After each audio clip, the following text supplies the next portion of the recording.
नमस्कार, मी पंजाब डक. आज आहे 27 जून 2025 आणि आजपासून परत एक अंदाज देणार आहे.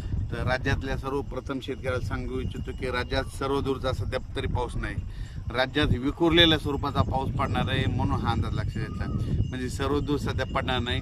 आज 27 जूनला देखील तुम्हाला एक सांगू इच्छितो, 27 जूनला म्हणजे पूर्व विदर्भामध्येच तुरळक ठिकाणी पाऊस पडणार आहे. म्हणजे अमरावती जिल्हा, अकोला जिल्हा, बुलढाण्याच्या काही भागामध्ये, इकडे वाशिमकडं असा पाऊस पडणार म्हणून हा अंदाज लक्ष येतं. पण राज्यात मात्र सध्याचा आला तरी आता सर्वदूरचा पाऊस नाही म्हणून हे सगळ्यांनी लक्षात येतं. आणि राज्यात मग तुम्हाला एक सांगू इच्छितो, राज्यात परिस्थिती बघितली तर राज्यामध्ये मात्र विखुरलेल्या स्वरूपाचा पाऊस पडणार आहे. म्हणजे भाग बदलत पडणार आहे. आणि सध्यानं 28 आणि 27, 28, 29ला देखील एवढा काही पाऊस नसणार आहे म्हणून हा अंदाज लक्षात येतं.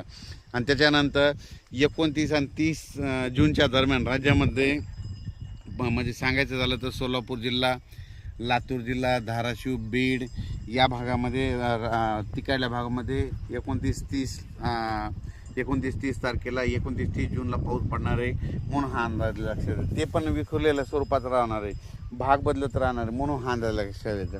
सर्वदूर काही पडणार नाही म्हणून हे लक्षात येतं. पण राज्यात मात्र सध्या तरी असा विखुरलेल्या स्वरूपाचाच पाऊस पडणार आहे. आणि ते कोकणपट्टीचा मात्र ते पाऊस म्हणजे ते कोकणपट्टीचा आणि तसाच इकडं नाशिकडला ते पाऊस तसं चालूच राहणार म्हणून हे लक्षात घ्यायचं. त्याच्यानंतर राज्यात चांगलं पावसाचं जुलैच्या मग ज्यावेळेस समजा जुलैच्या मग दुसऱ्या आठवड्यात मग चांगलं पावसाचं वातावरण तयार होणार आहे. पण सध्या तरी म्हणजे एवढं पावसाचं वातावरण नाही, भाग बदलतच पडणार आहे, विखुरलेल्या स्वरूपाचाच पाऊस पडणार आहे म्हणून हा अंदाज लक्षात यायचा. म्हणजे त्याच्यामध्ये काय होईल, ज्यांना पेरणी केलेल्याला जीवदान ठरणार आहे म्हणून हे लक्षात यायचं. आणि जमिनीमध्ये भरपूर ओल आहे. आणि काल देखील म्हणजे सांगायचं झालं तर विदर्भात खूप पाऊस झाला आणि त्याच्यामध्ये सर्व शेतकऱ्याला जीवदान भेटलं. तसाच आता ह्या 2-4 दिवसमध्ये 29-30 तारखेला देखील असाच विखुरलेल्या स्वरूपाचा पाऊस पडणार आहे म्हणून हे लक्षात येतं. आणि ज्यांना पेरलेलं त्यांना जीवदान भेटणार आहे म्हणून अंदाज लक्षात येतं. अचानक वातावरणात बदल झाला तर लगेच एक मेसेज दिला जाईल. त्याच्यानंतर परत एक सांगतो की म्हणजे हे जे आज 27 जूनचा पाऊसमध्ये विदर्भात काही भागात पडणार आहे म्हणून हे लक्षात येतं. त्याच्यानंतर मात्र 29 आणि 30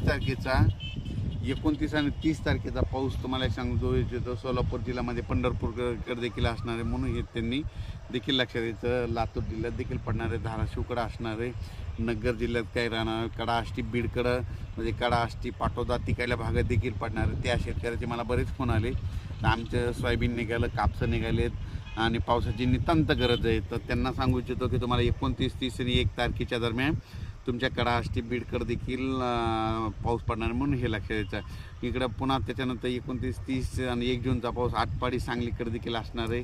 आणि त्याच्यानंतर कोकणपट्टीत मात्र सगळीकडेच राहणार आहे. पण राज्यात मात्र सर्वदूर पाऊस नाही पडणार, विखुरलेल्या स्वरूपाचा पडणार आहे.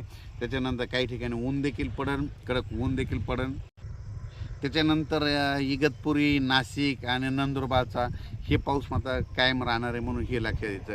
पण त्याच्यानंतर 1, 2, 3 जुलैच्या दरम्यान परत काय होणार विदर्भामध्ये, पूर्व विदर्भामध्ये म्हणजे नागपूर जिल्हा, नागपूर, वर्धा, भंडारा, गोंदिया, तसंच त्याच्यानंतर अमरावती, त्याच्यानंतर इकडं शेगाव, तसं नंतर घाटाच्या खाली जळगाव ह्या पट्ट्यामध्ये पुन्हा तिकडंच पाऊस पडणार. म्हणजे 1, 2, 3 जुलैचा म्हणजे सांगायचं झालं तर सर्वदूरचा सध्या पाऊस नाही, त्याच्यामुळे तिकडं पडणार हे लक्षात यायचं.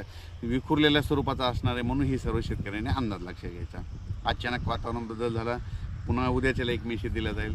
धन्यवाद.